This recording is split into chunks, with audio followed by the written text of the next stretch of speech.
Hey guys, it's Pete with CrunchTimeCoaching.com, and just watch Nick Kyrgios play Alexander Zverev, and it was a match I was really looking forward to. I thought it was going to be maybe a classic matchup. I anticipated going 3 sets. I thought Alexander Zverev would come out victorious, but it actually didn't go that way at all. In fact, Nick won the match rather routinely, 6-3, 6-4. Looked incredibly sharp, looked incredibly poised, relaxed, focused. He did have one little part where it looked like he might have fallen off the rails there for a second, but didn't really affect the match.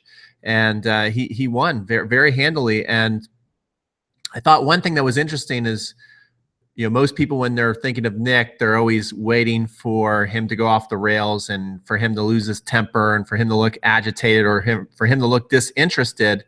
And I thought that actually Zverev kind of cracked first. The match was still relatively close in the first set. He was down an early break, but he really let his opponent know and everybody know how kind of nervous or agitated he was. He just looked very agitated out there today. I thought he never really looked settled, and he was kind of yelling at his box, kind of Andy Murray style, the way Andy yells at his box when he's upset and things aren't going well for him. So I thought that was very telling. And, one comment on our last live broadcast, someone mentioned that they thought Kyrgios is going to win because Alexander's forehand is too inconsistent and he's too erratic there. And I thought that was probably one of the biggest things I noticed was that Alexander was kind of erratic today. He never really found his rhythm on the court. His forehand was flying. It was spraying. And Nick was very poised, very controlled. I think at 4-3 in the first set, Jim Courier might have said that at that point, Nick only missed 3 first serves. So when Nick is serving, he's got an amazing serve. He hits the ball close to the lines. He hits the ball big. And so you really don't have much of a chance to break when Nick is doing that. In fact, Nick holds his serve 87% of the time. So when he's playing like that, there's not much you can do. And Alexander was just not looking comfortable out there. And then towards the end of I think it was set point, there was a shot that was about that far out, and it wasn't overruled. And Nick had to use a challenge, which wasn't really a big deal. He used the challenge. He won the set. And then he started to complain to the chair umpire the whole changeover and even into the next game. And Jim Courier was saying, well, maybe this is, Nick kind of falling apart, but he didn't. Alexander was not able to take advantage of it. It was kind of a steady second set. And the interesting thing is Nick wins the match toying with him. And I don't know what to think of all this, because there was one lob where Nick comes to the net, Alexander lobs him. Nick jogs back. He could have easily sprinted back and probably turned around and hit a normal forehand, but he jogs back, hits a tweener down here. Then the ball comes up here and he hits a little chip slice return up the line. And then he hits a little drop shot right in front of Alexander. And he also hit it between the legs passing shot that was really not a very good passing shot. And Alexander missed a really easy volley. So all his antics actually worked. Every time he tried a trick shot, I think he won the point. And a lot of people give him trouble over that, and I really don't know what to think. Let me know what you guys think about this. I think it makes it entertaining tennis. I mean, it's something you're going to talk about. It's something you're going to notice. And one of our most beloved players who kind of gets a free pass on it, Roger Federer, he's done that. I've seen Roger back here where he's hit it in between the leg, regular ground stroke, where he could have taken a forehand. And I'm not sure of all the times he goes in between the legs Roger needs to. Most of the time he does. But Roger certainly likes to be cute out there as well. And since he's proven himself to be a great champion, a Grand Slam champion, he gets a free pass whenever he decides to do it. Nick, obviously he's done some questionable things. And so when he does it, he really kind of gets questioned about his motivation and, is he serious about tennis and all that stuff. But he did it today, and it worked every time. So let me know what you guys think about this. Is this something that is this going to be Nick, and he can still be a Grand Slam champion with these type of cat and mouse type shots that appear to be purely for entertainment and not really, maybe the smartest shots to play? Can he still win a Grand Slam title doing this, or is he going to have to clean that up and get a little more disciplined and serious with his shots? Today, he certainly again showed us that he has all the talent in the world to be a Grand Slam champion, especially when the older crop of Djokovic, Murray, Nadal, Federer, when they go, I can't see really anybody out there who's more talented. I think long-term Zverev is going to be more disciplined. I think he might end up having a better career just because he seems to be more stable as far as if you're buying a long-term stock and not just looking at today's match.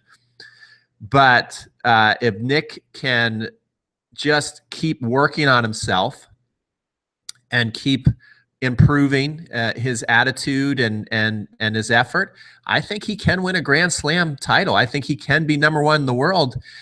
And I want to know what you guys think. And I actually quite enjoy watching Kyrgios play. It's interesting. It's fun. It's something to talk about, and it's something that the sport is going to need. Let's face it. When Roger Federer and all those guys leave, we're going to need something to replace them that's interesting, that makes us want to turn on the TV. And Nick is that guy. So I'm certainly rooting for his success. I want him to stay around. I don't want to see him fail. I want to see him get a little more focus and discipline, but it seems like he's on his way. He's talked about after he beat Djokovic that he's here. He wants to be focused. He wants to play for Grand Slam titles. He wants to play the best people in the world. He does not want to play on the satellite tour. That's a big difference than a year or two ago when he was interviewed saying, I was forced into tennis. I'd rather have been a basketball player, and my mom made me play, and I really had no choice but to become a pro. So he is now kind of taking his talent more seriously and realizing that he has potential, and he's starting to show some pretty strong results. Now, what's going to happen next is he's going to play the winner of Del Potro versus Djokovic. So here's a couple things I want you guys to comment on. Number one, who's going to win that match? Del Potro or Djokovic? Who's winning that match? And who matches up? Who does Kyrgios match up better against? Do you think Kyrgios will go in again and beat Djokovic? Or would that be advantage Djokovic going and playing him pretty much the very next week they play in competition?